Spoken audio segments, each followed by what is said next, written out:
So welcome everyone to the PIA webinar on the Open Science Grid. This is CK Chang. I'm a senior partner of the Black Hole PIA project at the University of Arizona. I will be hosting the webinar today. Our speaker is Christina, a research computing facilitator from the Wisconsin Institute for Discovery at University of Wisconsin-Madison. She's affiliated with the at University of Wisconsin-Madison and is an expert in the Open Science Grid. She will tell us today how to enable and accelerate our research using the Open Science Grid. However, before we start, let's go through a few housekeeping items. So the first one is please open up the Zoom chat window so that you can type in questions to the webinar, and we will monitor the questions and adjust them during the webinar. The chat button is at the bottom of the Zoom window and is next to the share button. And the second thing is the Black Hole PIA project will host multiple webinars related to EHT data analysis. I'm posting a link here that you can look up the list of webinars, and please go register if you're interested in it. And finally, I'm also posting a link to a survey to the chat window. So please fill in the survey after this webinar. And this is very important for us to improve the webinar. And with all of this, let's get started. And Christina, please go ahead. All right. Thank you, CK, very much for that introduction. So give me a minute and I will share the slides that I'm presenting today, and these should be available publicly after the call for people to refer to. And let me just briefly look at, can people see the slides that I've shared? They're available? Yes. Okay, great. So let's get started. So I'll be presenting today on, I think the title of the shorter title was just your research and the Open Science Grid. And so the plan is to talk a little bit about research problems, the Open Science Grid, and how the two could go together. So I'm going to start with, introductions. CK already basically said most of what I wanted to say about myself, which was just, I'm based at the University of Wisconsin-Madison. I actually work for the Center for High Throughput Computing, which is a local compute center that provides computing resources to our local researchers, but also develops tools for doing large-scale computing. I also spend part of my time working for the Open Science Grid, specifically the OSG Connect support team.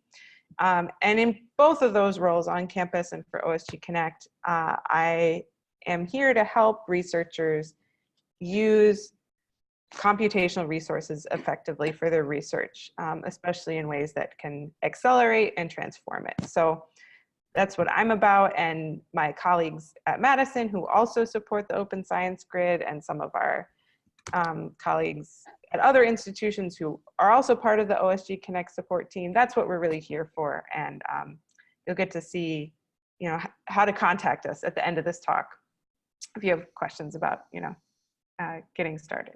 So that's a little bit about me. So before we get into talking about the Open Science Grid, we're going to do a little background on computing approaches for research problems. So this is because I assume most of the people on this webinar are using computers somehow to do their research, analysis, simulations, modeling. Somehow you need computing. And probably many of you also have a big problem. Now, big can mean a lot of different things. Maybe you have a lot of data, maybe you have a lot of parameters you want to use, your simulation has a lot of grid points. But most people that come to say the Open Science Grid have a problem that is too big for their one computer, their workstation or their laptop or whatever they have locally. And so I'm guessing many of you can identify with this. So the question is, what do we do? You know, what do you do with a big problem that you want to solve in a reasonable amount of time? So the answer is almost always to split it up into multiple pieces and use more computers. That's sort of the universal way to make a big problem smaller. Make smaller pieces out of it and run them on more computers. Now there's different ways to do this. And so this is probably the most computer science-y part of this talk. There's what's called high performance computing. And this is often universities or centers will have compute systems that are designed for this type of breaking up of work, high performance computing. And this is where you can break your problem into small pieces, but the small pieces still need to communicate with each other on a somewhat regular basis. To do that, you have to write your program to run in parallel using MPI, and you have to run it on a specialized compute system that's designed for running that kind of code. So that's one approach for your big problem. Another approach is what we call high throughput computing. And this is more of, you have a big problem that maybe is either already broken into small pieces naturally, like I have 1,500 data files to analyze and each one of them can be done individually, or where it's relatively straightforward to take something that was in a loop, like a for loop, or even an apply statement, and it's just naturally doing many things, and you can break it into these smaller component pieces where, crucially, each piece can be run independently. And then you can kind of summarize the results at the end. And this does also require a specialized compute system, but not quite as, there's not quite as many special features required as for high performance computing. So, so these are two philosophies or two ways to break up work, and they really tie back to the research that you're doing. Some people have problems that are best parallelized in this interconnected high performance computing way, and some have problems that can be broken up in this more independent, lots of small tasks kind of way. So one example we like to use to kind of illustrate the difference between these two approaches and where it can be really effective to use the high throughput computing approach, which is mainly what we'll be focusing on today, is how do you bake the world's largest cake? So that's a big problem. You want to bake the world's largest cake. You know, do you want to build the world's biggest oven to bake the world's largest cake? So bake all the cakes together, connected in one piece? Probably not. There's some disadvantages to that. It's going to be a lot harder to maintain. It's probably not going to be very consistent. There are going to be reasons why that solution is not a good solution for that particular problem. Instead, we can split that big job of baking the world's largest cake into many smaller tasks. We can bake many small cakes and then put them all together to make the world's largest cake. And that has some advantages for us in that we don't have to build a special oven. We can just use a bunch of normal ovens. If one cake fails, it's probably not the end of the world. We'll just get another one from somewhere else. So for this type of problem, the high throughput approach of breaking into many small tasks and running on many ovens, so you can extend this to computational tasks in computers, is the right solution. And it's going to be more effective, more cost effective, more scalable. So that's kind of an illustration of what this would look like in practice with cake. But to tie it back,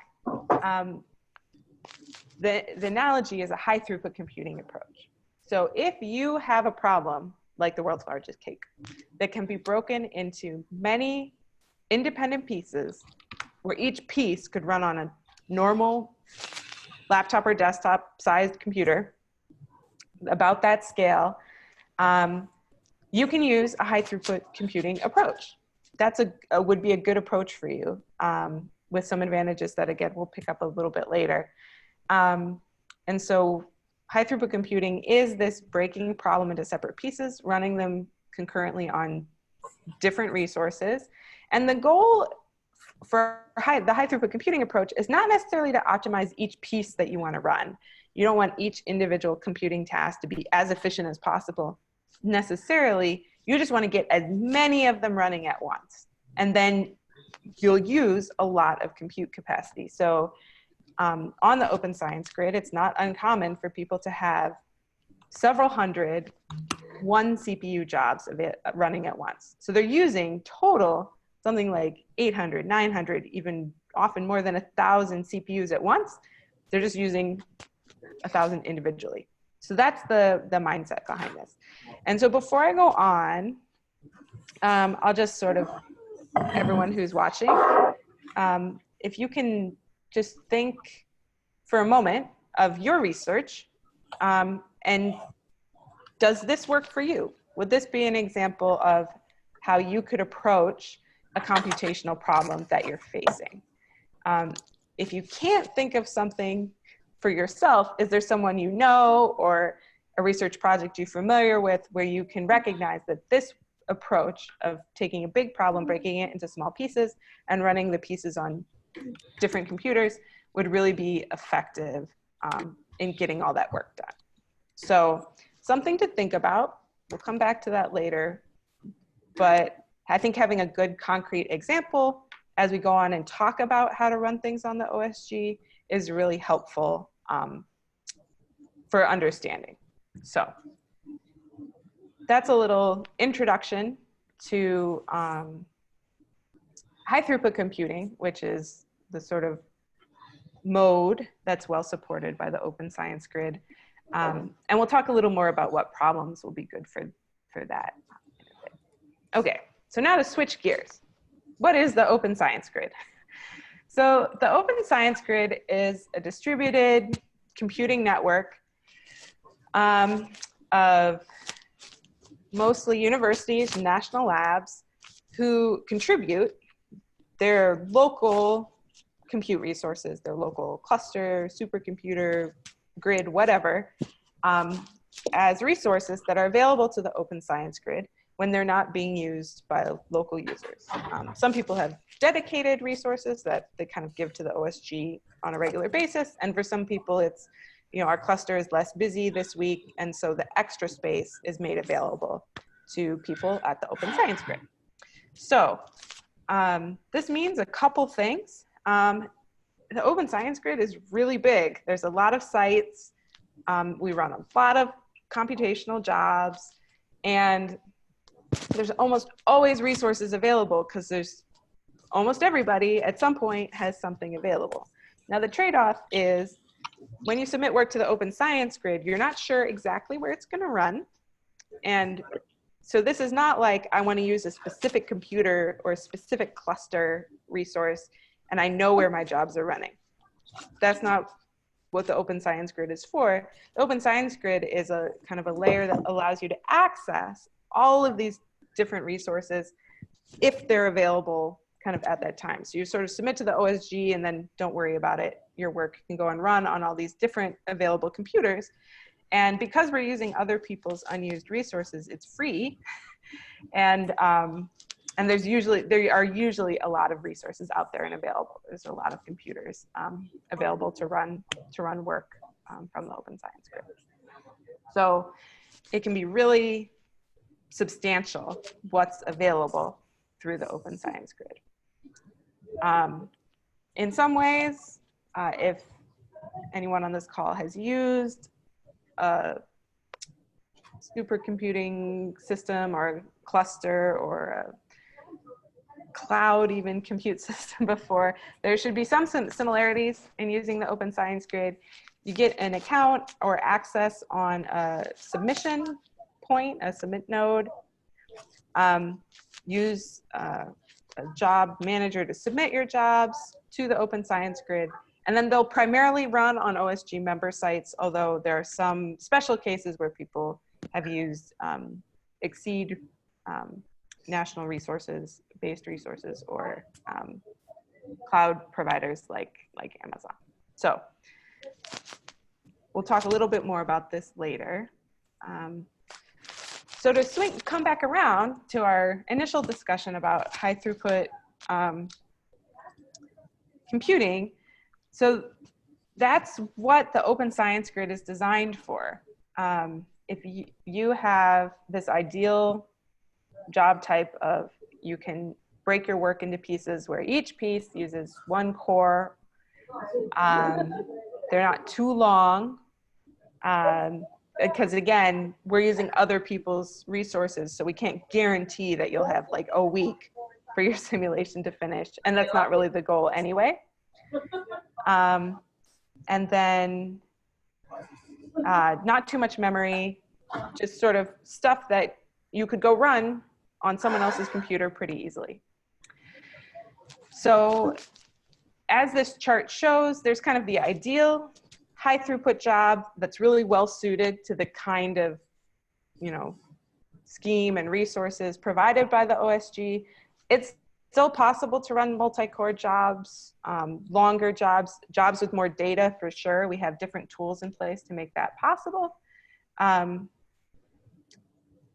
But so it's sort of the total number of jobs you can get running, which, remember, that's our goal in the world of high throughput computing. We want to submit thousands of jobs and have as many of them running, in this case, across the OSG as possible. That number will just become smaller and smaller as your individual computational tasks that you're submitting have more specific or slightly larger requirements in order to run successfully. So that's kind of putting those pieces together. The Open Science Grid is this free national network where you submit your work and it goes and runs on these computers all across the country.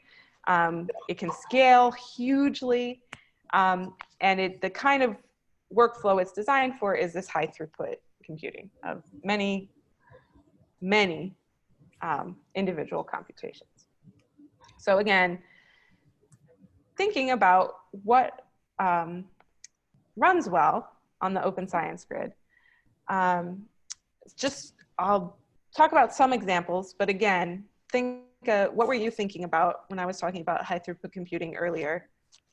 Which of these sounds like what you're doing? Can you think of something you're doing or of someone else doing that would be a good fit for the Open Science Grid? So this is not at all exhaustive, a list, but some problems that we've definitely seen that do very well in high throughput computing and running on the Open Science Grid are certain kinds of bioinformatics, particularly sequence alignment, which can be broken into lots of smaller pieces. Statistical models, we have a lot of people running those where they need to run multiple runs of a particular model. Parameter testing, whether that's for machine learning, for a model, for a simulation, lots of different possibilities there. And finally, multiple data analysis. If you have a bunch of independent data sets and they each need to be analyzed individually, that's a perfect high throughput problem. Each analysis is its own job and you submit as many jobs as you have data files. So those are some common problem archetypes, I guess you could say, that work well in the Open Science Grid. Certainly there's more, but all of these lend themselves well to you just need to run basically the same thing with slight variations many, many times, and that ends up being many jobs. A more specific example, I really like this case study because it highlights a lot of what works well for people about the Open Science Grid. There's a researcher at the Jefferson Lab in Virginia who, working with the GlueX project, who basically needs to run hundreds of thousands of Monte Carlo simulations, to simulate what's happening in their particular detector. And in his case, he just needs to run a ton of these so he can simulate all these different particle motions and then at the end kind of summarize what happens in a probabilistic way. And they're all independent. So this is a perfect high throughput computing problem type. And so it was a great fit for running on the Open Science Grid. And in his case, it was great because his local compute resources at Jefferson Lab, like everybody wanted to use them, so there wasn't a lot of space. And so he could just send these computations away from the lab and run them on the Open Science Grid and not have to worry about like waiting in line locally, because he didn't need to. He could just run them on the Open Science Grid. This particular person wanted to make it easier for other people in his group and his collaborators to do the same thing. So he ended up building like a whole little web form that automatically submits a bunch of jobs. And there's like a little dashboard that he set up. So that's kind of extra. But the idea is that if you can do this, it's also possible to even just give your submissions as templates to other people doing similar work and spread it across groups if needed. So that's something to think about. And for him, that was just a great way to accelerate what he was doing by getting access to additional resources that were really well suited to the type of the problem he was running. So those are kind of a more in-depth example of something that has run really well on the Open Science Grid because it's this sort of high throughput style problem. Okay, so I'll keep going, but then I do want to, if people have questions and want to pop them into the chat, I think is the best way to do that. I think I have it open properly. I'd be glad to take questions definitely in a few minutes and at the end, but also feel free to pop them in as we go along. Okay, so how to get started on the Open Science Grid. Hopefully this talk has made you think, yes, I have a great high throughput computing problem and I think the Open Science Grid sounds great. How do I get started? This is how. First, the Open Science Grid is available to anyone who's affiliated with a United States-based research something. Because part of our funding, just the way it works, is we primarily have to serve people in the US, but that's if you are affiliated with a US institution, if you're working on a US-based project, so some of the big Large Hadron Collider projects that are at CERN have like US-based versions of those projects, and they are allowed to use the Open Science Grid. If you have questions about this, just contact us and we can figure out what will work. You don't have to contribute anything to use the Open Science Grid. Access is usually provided by either a pre-existing partner. So sometimes like a big project will already have access to the Open Science Grid, and that's a good connection. Universities are sometimes members, and you can just use it locally from your university.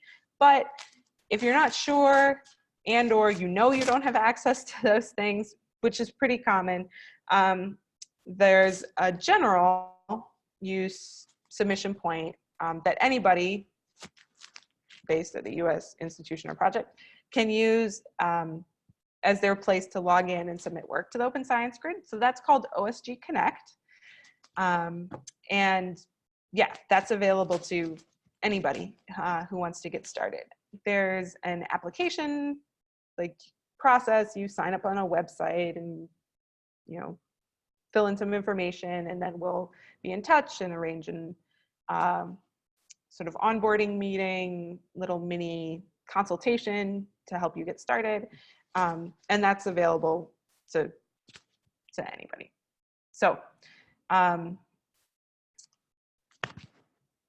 get started on OSG Connect, as I said, you can go to the website and there should be a sign up button in the top right.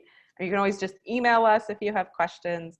Those are good ways to get started in using the Open Science Grid. And as I said at the beginning, myself, some of my colleagues here in Madison, some of our colleagues at other institutions all form a small team that supports people using OSG Connect specifically. So there's a lot of available expertise to help get started, answer questions, troubleshoot, all of that as we're, as you're getting started. So if this is new to you, don't worry about that. That's what we're here for. And we're mostly excited to help people who have good projects that could really use the open science grid that really fit this. I need lots of computers to run lots of things. We just want to help you get started. So I will pause there. That's kind of the first half of this presentation. High throughput computing, open science grid, how to get started. I hope if you take nothing else away, that just thinking about what kind of problems you have and what kind of approach is best, hopefully a high throughput computing approach, that's helpful. And that if you do have a problem that fits into that sort of high throughput computing method, that you consider trying out the OSG, seeing if that works for you. The second half, I basically have some more slides about more nuts and bolts, more technical, like what's possible, features, ways of using the open science grid. Before I do that, are there any questions to this point about the open science grid generally, or the type of problems that run well, or anything like that? So Christina, DK, so thank you very much for this first half. For the Event Horizon Telescope, I guess, at least for myself, I have an immediate use case. That's what we call the fringe fitting. So that's part of the calibration that we are doing. And actually, Lindy Blackburn, who is also on the call, who is the leader of the calibration working group, who many of these work. So I guess my question is, the input of the fringe fitting step is of 5 terabyte scale, and it may go higher as we improve our instrument. And then the output of that is pretty small. It's about 1,000 times smaller. So does this kind of data rate ideal for the open science grid, or are you guys better in have a smaller data rate? Yeah, so it really depends. What we're most concerned about is the data per job. So if you're talking about running many jobs that all need all 5 terabytes of the data, that's probably outside the scale then OSG can support, because then you really want to have all the data in one place on a shared file system. If the idea is you have 5 terabytes of data, but it's in 5,000 1 gigabyte chunks, and each job only needs 1 gigabyte chunk, that's something we probably could support, because we could give you that much space. What we're concerned about is that each job is not pulling down like, an avalanche of data onto a particular site. So that would be the determining factor of whether you could do that particular analysis on the open science grid. Okay, so it's actually the second case. So it's okay. The open science grid can do it. So thank you very much. Yeah, and that's a great question, because so much of the scale that's possible in the open science grid depends on the scale of like the individual piece, not the total scale. And so we think a lot about these things. So I would still, yeah, definitely you or Lindy, hit us up, send us an email, and the team can confirm that that's the case. But I know we've worked with certainly big projects that generate a lot of data. The thing we just want to make sure is that we have a good process for getting it to however it's going to be submitted on the open science grid, and then getting the results back. Okay, that sounds very good. And we will send you email out afterward. Okay, yeah, thanks. Sounds great. Any other questions? People on the call.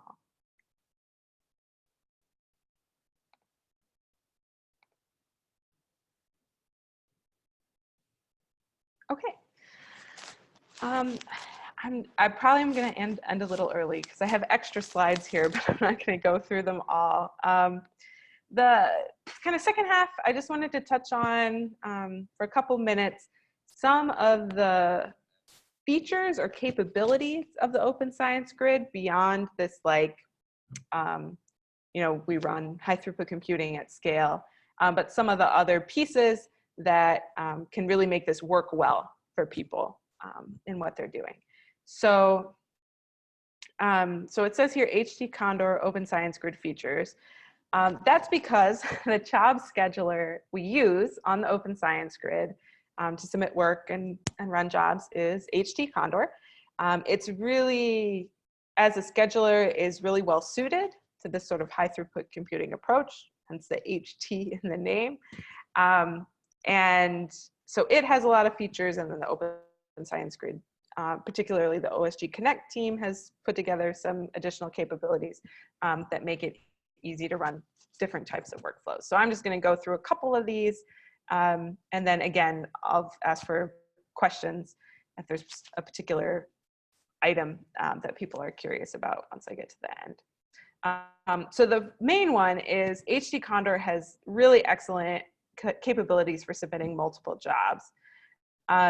You can basically define a list of all the variations you want to run, one variation per job, feed that into a more standard submit file, which kind of operates as a template, and then just submit. You submit once, 2 files, the submit file and the list of values, and that's it. That's all you need to submit hundreds, thousands, tens of thousands of jobs to the system at once, and that's what it's designed to do. So it's very flexible. Definitely for more details, email us and we can send you some documentation. Containers. So for those of you on this call who know about Docker and/or Singularity, it's possible to use these in the Open Science Grid, which can be really great if you have a group that's all using the same set of tools. So you have a group Docker container that you can just use on the Open Science Grid. So definitely for some big projects or groups that are doing the same thing, this is super useful. Also a way of really controlling the environment you have, which can be important when your jobs are running some days somewhere and some days somewhere else. Our current workflow is that typically people define just a Docker container, put it on Docker Hub. It gets linked in this GitHub repository, and then we save a copy with Singularity and use that to actually run. But we do all that in the background. The main thing you have to do is generate the Docker container and then let us know about it. There's a diagram on the next slide that kind of outlines this. You generate your Docker container on Docker Hub, register or notify us about the container, and then we create a copy that for use on the Open Science Grid, basically. And it automatically updates if you update the Docker Hub version. So that's really nice. You only have to register it once, and then even as you update it, it will be available on the Open Science Grid. So that's super useful in that world. We provide some default containers as well for, if you just want to use what we have, different versions of Linux, basically, and a couple containers with TensorFlow pre-installed. So that's on the software side, capabilities. Data tools, these slides were jointly developed, so this is one I'm less familiar with, but we basically have different storage and more file transfer services using caching, using the CVMFS, the CERN Virtual Machine File System. Again, talk to us, but we have a lot of different tools in our toolbox for handling data transfers to and from the Open Science Grid using data on the Open Science Grid. And we'd be happy to talk about that a bit more, especially for larger projects or working groups. So I would say that, yeah, individual files per job, we can handle usually up to tens of gigabytes. Total data could be very large. It just kind of depends on what you need. All right. And I think this is my last one, workflow tools. So this is pretty common that once you start using a high throughput computing system like the Open Science Grid, there's a need to maybe do some steps at the end to collate all your results. Maybe you have a preparation step where you have a script that like generates your submit files. And so often there's a need for, you know, sequentially running particular things. You might run one job and then run your 10,000 and then another one, and so on. So there's a couple different tools for accommodating this. Built into HD Condor / available in the Open Science Grid. Condor Dagman, Pegasus is a separate tool that you kind of generate abstract workflow diagram documents, and then it gets translated into the right syntax to submit on Condor. Makeflow and WorkQueue, also kind of independent projects that plug into Condor, can plug into Condor and manage submission of jobs and that kind of thing. And then Parcel, which I don't know much about, but different tools for managing more complex workflows. Well, I do have one more slide. Python.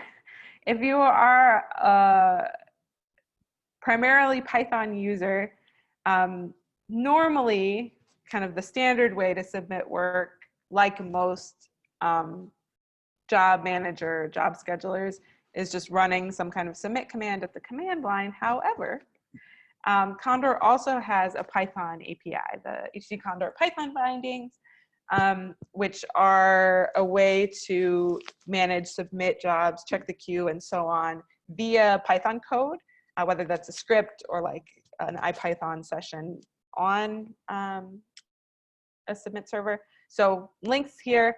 If you really are interested in this, let me know and I can refer you to some of the people who actually developed these tools, and they can give further advice and direction on sort of good places to get started and what to think about as you're using those tools. So I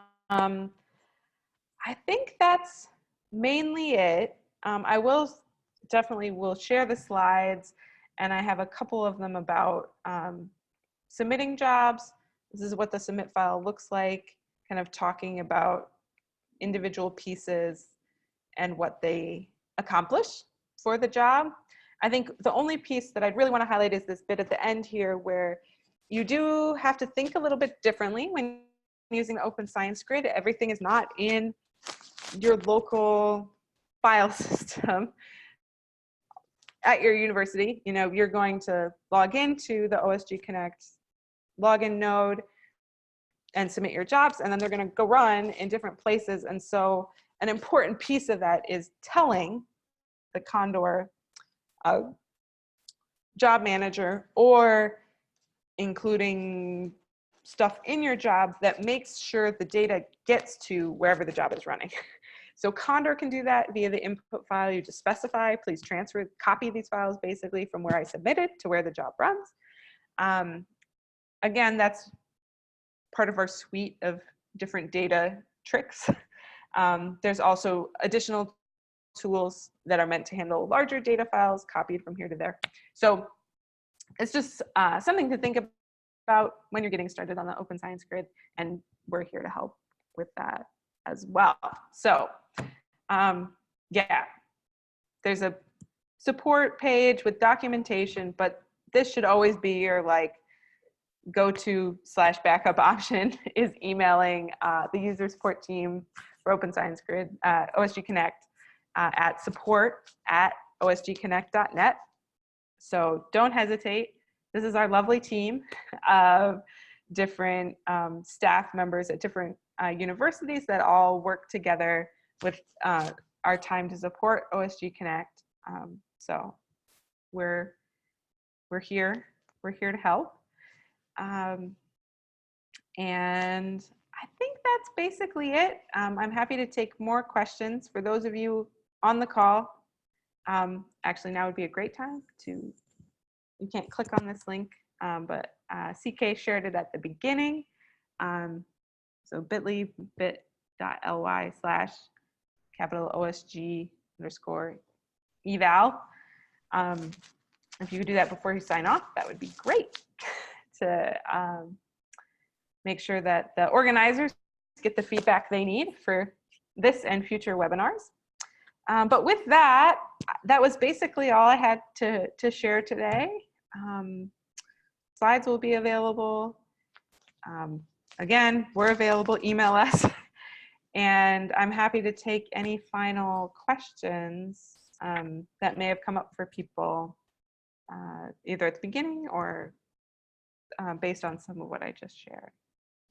Yeah, so Christina, this is CK again. Mm-hmm. I have a couple more questions. Yeah. We are a little bit too much details. So the workflow that I mentioned, the fringe fitting part, at least the way that we are doing it now is pretty much a map reduce process that we, so each job will work on a small, a few megabyte files essentially, and then do its own thing. But then after that, big job, then we need to gather the output, and then we use that information to go to a different stage of the process, and then we repeat this multiple times. So for the Open Science Grid, do you have tools that's specifically designed for map reduce, or is this something we can use your workflow manager, or maybe we need to just write things ourselves? Yeah, that's a great question. I don't think we have any specific tools like just for MapReduce, but at least two of the workflow tools I mentioned before, and even actually some Python tools that have recently been developed, are really well suited to that kind of thing, to being able to run kind of a big parallel step and then a reduce step and then continuing onward. Okay, so it sounds like that the Python API that you just mentioned may be a good place to look into. Yeah, and I'm thinking specifically, just this year we've had someone developing a tool called HTMap, where you would write like a Python function and then use this HTMap function, and in the background it submits Condor jobs. But that's something we've only done locally, but definitely I'd be interested to see what we would need to do to make sure that it could run successfully on the OSG. I'm not 100% sure. But the tools I did mention, Dagman and Pegasus, those would work for sure. You could probably do something with Python. And then I could see also about this kind of more specialized Python package called HTMap. Okay, so thank you very much for that. I will look into it. Another also PhD related thing is, we don't really work as individual. We work as teams. So instead have each individual creating their own accounts, do their thing, and submit their job. Is there a way to submit job as a team so that people can share the same account or things like that? That I don't know the answer to, but I could go away and ask. I know we've done like service accounts for people who would want to do like a gateway or something, but that's usually not something that's shared among multiple people necessarily. So I'd have to check and see if there's a way to provide a kind of shared account, or if everybody would need. I guess it's actually not really the shared account. So we are building tools to make the people in the collaboration life easier. So we pretty much want to create a script, and people just type the script, and then in the background you will submit jobs for that. Yeah. So, okay. Yeah, let's talk more. I'm definitely, he's not on the call today, but Mats, who's on the team, I think he's helped with things like that in the past, and we can figure out what the best route would be in terms of account and how things are actually submitted. Okay, thanks for that. And I guess my last question is about proposal. So it's not much EHT related. Yeah. So in Arizona, we are working on supercomputing proposal, and I know that people reach out to the Open Science Grid to both share the resource to Open Science Grid and also increase the chance of the proposal. So what is that process, and how? Yeah, so for that, so my colleague Lauren has been the point person on that. So if you maybe send me an email directly, or if you already have Lauren's information, and anyone else who sees this call and has questions, you could email the general support address and explain that that's what you want, and we'll get it routed to the right place. Or you could email either of us, and I could connect you to her. She would be the person to talk to. Okay, sounds good. Yeah, we are still discussing with other co-Is if if we want to do that. But I'll reach out if we want to move on with that. Yeah. No, okay, no problem. so that's all the questions I have. Yeah. Any other questions or things that have come up for people? Yeah, so unfortunately we have a small number of people today. I think the reason is the EHT have a collaboration meeting last week. So I'm actually I'm traveling myself. Yeah. So maybe we'll just haven't got back. Yeah, that's fine. I mean, the slides are available as a resource to share, and we're happy as always to answer questions and or schedule individual meetings as people would like to get in touch with us and get started. And this is recorded, so just to make sure, do you mind if we post this on YouTube, or you have other people? I think it should be fine. Okay, yeah. then that's good. All right. So if Lindy and Kasia doesn't have questions, then maybe we can just end early. Yep. Okay, thank you very much, Christine. Yeah, thank you all, and yeah, looking forward to getting in touch with anyone who'd like to get started on OSG Connect. Great, thank you very much, and have a good day. Yep, bye. Bye.